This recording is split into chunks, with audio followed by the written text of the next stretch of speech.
Hello everyone. अब आपका n t और एचएस दोनों ही एग्जामिनेशन हो चुके हैं। अब टाइम है कि हम आगे के लिए अपना एक प्लान ऑफ एक्शन तैयार कर लें। तो इन दोनों एग्जामिनेशन को देने के बाद दो तरह के एक बच्चे निकल के आए हैं। एक वे कैटेगरी है जो चाहे एचएस है या एनटी है, कोई ना कोई एक प्रकार के एग्जामिनेशन को क्वालिफाई करेंगे।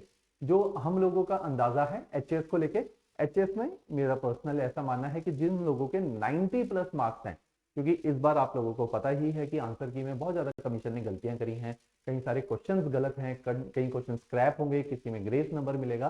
तो बहुत अभी जो आप लोगों की अपने मार्क्स की कैलकुलेशन है इसमें ऊपर नीचे होंगे, कुछ बच्चों के कम भी हो जाएंगे और किसी बच्चे के बहुत ज्यादा मार्क्स भी बढ़ जाएंगे, 10 मार्क्स बढ़ने तक का भी स्कोप है जितने क्वेश्चन के साथ इन्होंने गलतियां करी हैं।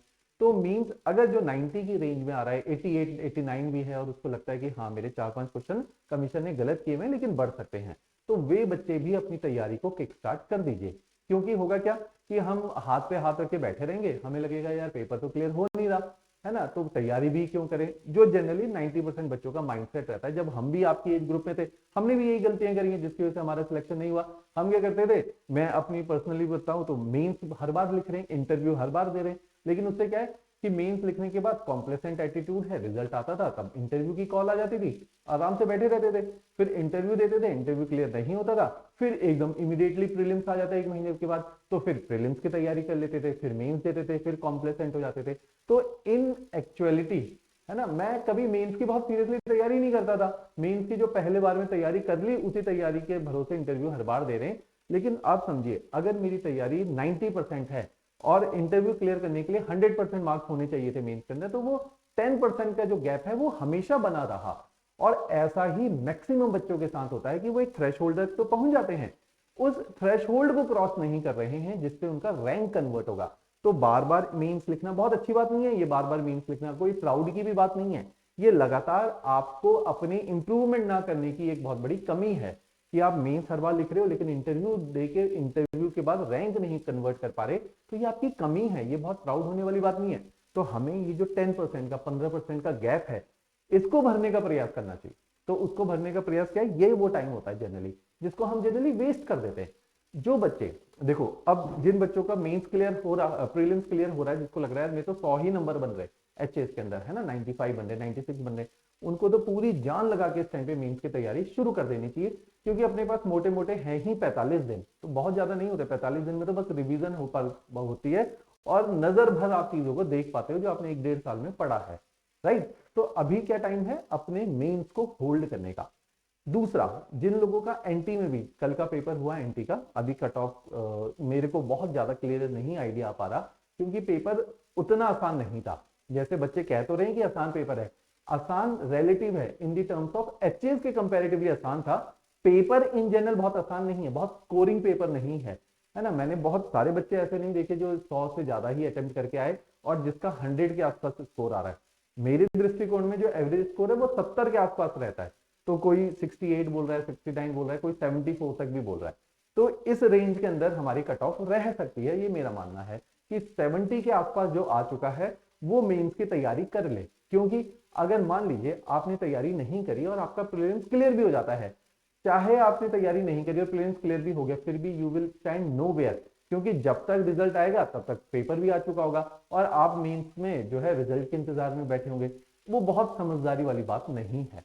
तो चाहे हमारा नहीं भी हो रहा हो, लेकिन एटलीस्ट हम अपने आप को ये नहीं कि हथियार डाल के बैठ गए और अगले साल को बिल्कुल भूल ही गए।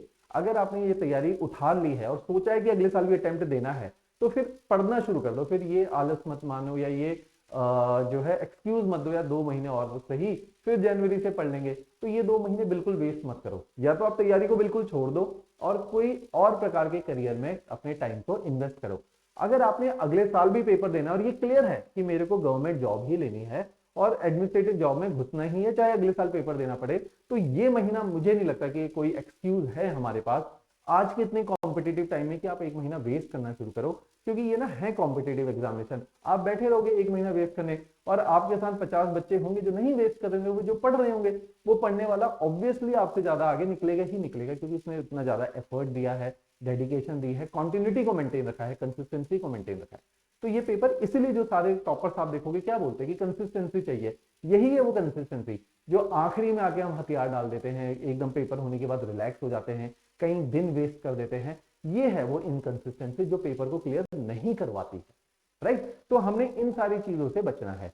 तो जिन लोगों के प्राइमरली जिन लोगों के एचएस में ठीक पेपर हुआ है, उम्मीद है कि उनके 88 90 प्लस मार्क्स आ रहे हैं, तो they should start preparing. Same is the case with NTPCL. जो लोग 68 69 के स्कोर को क्रॉस कर रहे हैं, मेरे दृष्टिकोण में उन्हें तैयारी कर लेनी चाहिए। अगर नहीं भी हुआ और आपने इसी प्रिपरेशन में बने रहना है, तो आपका टाइम वेस्ट नहीं होगा, आप कुछ गेन करोगे। कुछ गेन भी नहीं करोगे, एटलीस्ट आप अपने इस सिस्टम और ये जो पूरा आपका प्रोसेस चल रहा है इसमें बड़े तरीके से बने रहोगे। नहीं तो आप क्या होगे कि धीरे धीरे अगर 2 महीने का गैप है वो 5 महीने का हो जाता है, क्योंकि 2 महीने के बाद आप जब पढ़ना शुरू करते हो तो आप उतने विगर से थोड़ी पढ़ पाते हो, आपको वापस लय में आने में समय लगता है, राइट। तो इन चीजों का भी ध्यान रखिए। इसी तहत मैंने पहले भी आप लोगों के साथ डिस्कस किया था, लेकिन शायद आप लोग उस राइट फ्रेम ऑफ माइंड में नहीं थे। एक वैल्यू एडिशन कोर्स तैयार किया है, बहुत अच्छा कोर्स है, बहुत ही अच्छा कोर्स है। हमने इतने साल के एफर्ट, इतने डेडिकेशन के बाद एक इस तरह का कैप्सूल डिजाइन किया है। पहले तो हम रिकॉर्डेड ही ज्यादा चीजें देते थे, लेकिन क्योंकि अब कोविड के बाद सिचुएशन बदल गई है, टेक्नोलॉजी स्मूथ हो गई है, इंटरनेट कनेक्शन बेहतर हो गए हैं हिमाचल के अंदर, तो ये कि लाइव, और इसी चीज को टेस्ट करने के लिए जो हमने इतने लाइव सेशन रखे पिछले 6-8 महीने में, वो इसी प्रकार के इंटरनेट कनेक्शन की टेस्टिंग ही थी, हमारी भी और हिमाचल में आप लोगों की भी। तो एक हमने लाइव वैल्यू एडिशन कोर्स चलाया। अब इसका नाम मेन कोर्स नहीं है, वैल्यू एडिशन है। मेन कोर्स में तो लोग, जैसे हम लोग भी जो पढ़ाते हैं, वो बड़े बेसिक से चीजों को पढ़ाते हैं, है ना, और बड़े बेसिक लेवल से। ये जो वैल्यू एडिशन कोर्स है, इसमें चीजें मिलेंगी क्रिस्प। क्रिस्प का क्या मतलब है कि अगर आपकी जो पेपर की रिक्वायरमेंट है ना, उसी रिक्वायरमेंट के अकॉर्डिंग चीजों को पढ़ाया जाएगा। तो पेपर की क्या रिक्वायरमेंट है इस टाइम पे, जब मैं मान के चल रहा हूँ कि आपका प्रीलिम्स क्वालिफाई हो रहा है और आप एक अच्छे स्तर पे अब आ चुके हैं और उसके आगे आपको लेकर जाना है, जो मैंने बोला कि remaining of the 10-15% effort which is required from your side to clear the examination, ये वो 10-15% के गैप को भरेगा। ये आप ये मत सोचिए कि मैं बेसिक से पढ़ाऊंगा और आपको बहुत धीरे धीरे हैंड होल्डिंग करेंगे, नहीं। ये उनके लिए नहीं है जिन्होंने तैयारी शुरू करनी है, ये उनके लिए है जिन्होंने शायद एचएस का इंटरव्यू दे भी दिया है, ये उनके लिए है जिसने शायद एचएस के कई बार मेंस लिख भी लिए, ये उसकी वैल्यू ऐड करेगा। तो ये फ्रेशर बच्चे के लिए नहीं है।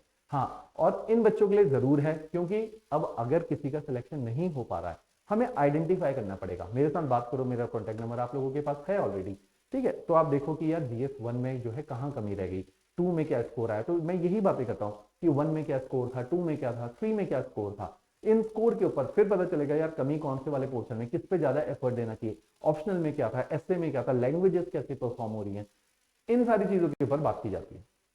तो लाइव वैल्यू एडिशन कोर्स है, इसमें 33 लेक्चर्स लाइव हैं, टोटल 33 लेक्चर्स। कल से ये कोर्स शुरू हो जाएगा।